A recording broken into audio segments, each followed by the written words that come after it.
تو کیا ایسے بچے مشرک اور کافر کہلائیں گے؟ اور قبر کے اندر ان کے ساتھ کیا سلوک کیا جائے گا؟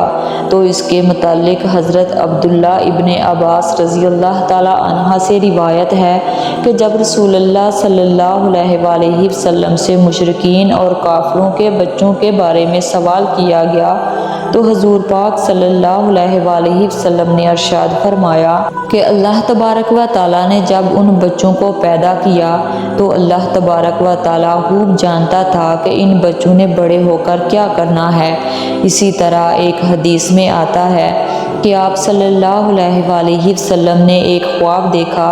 کہ آپ صلی اللہ علیہ وآلہ وسلم ایک باغ میں ہیں اور ایک لمبے قد کا آدمی باغ میں چل رہا ہے اور اس کے آس پاس بہت سارے بچے کھیل رہے ہیں اور اس آدمی کا قد اتنا لمبا ہے کہ حضور اکرم صلی اللہ علیہ وآلہ وسلم اس آدمی کو دیکھنے کے لیے اپنی گردن اوپر بلند کرتے ہیں گویا کہ وہ شخص آسمانوں سے باتیں کر رہا ہو۔ حضور پاک صلی اللہ علیہ وآلہ وسلم نے حضرت جبرائیل علیہ السلام سے اس شخص کے بارے میں پوچھا اور ان بچوں کے بارے میں بھی پوچھا تو حضرت جبرائیل علیہ السلام نے عرض کی کہ یا رسول اللہ صلی اللہ علیہ وآلہ وسلم آپ نے جس شخص کو دیکھا ہے وہ حضرت ابراہیم علیہ السلام ہیں اور ان کے ارد گرد جو بچے کھیل رہے ہیں وہ بچے وہ ہیں جو فطر سلیم پہ پیدا ہوئے اور بالغ ہونے سے پہلے فطر سلیم پر ہی مر گئے، یعنی وہ بچے اسلام پر ہی پیدا ہوئے اور بالغ ہونے سے پہلے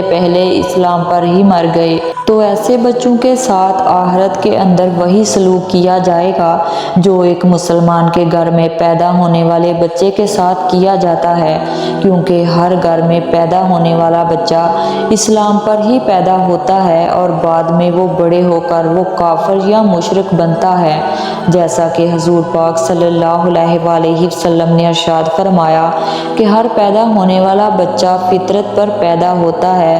یعنی اسلام پر پیدا ہوتا ہے۔ جو اس کے ماں باپ ہوتے ہیں وہ اسے بعد میں یہودی، نصرانی یا عیسائی بنا دیتے ہیں، یعنی اس حدیث سے معلوم ہوا کہ ہر پیدا ہونے والا بچہ مسلمان پیدا ہوتا ہے۔ اگر کوئی ایسا بچہ جو کافروں کے گھروں میں پیدا ہوا لیکن وہ بالغ ہونے سے پہلے مر گیا تو وہ اسلام پر ہی مرے گا۔ اب بات کرتے ہیں کہ بچے کے کتنی عمر میں بچے کے گناہ کو مانا جائے گا، تو اس کے متعلق روایات میں آتا ہے کہ بچہ جب عاقل اور بالغ ہو جائے اور اچھے اور برے کی پہچان کرنے لگ جائے تو اس عمر میں اگر کوئی بچہ کفر کرتا ہے تو اس کے کفر کا اعتبار کیا جائے گا، یعنی اس کے کفر کو مانا جائے گا اور وہ بچہ کافر ہوگا۔ علماء کرام بیان فرماتے ہیں اگر کوئی بچہ 7 سال کی عمر میں کفر کرتا ہے تو اس کے کفر کا اعتبار کیا جائے گا اور وہ کافر ہو جائے گا۔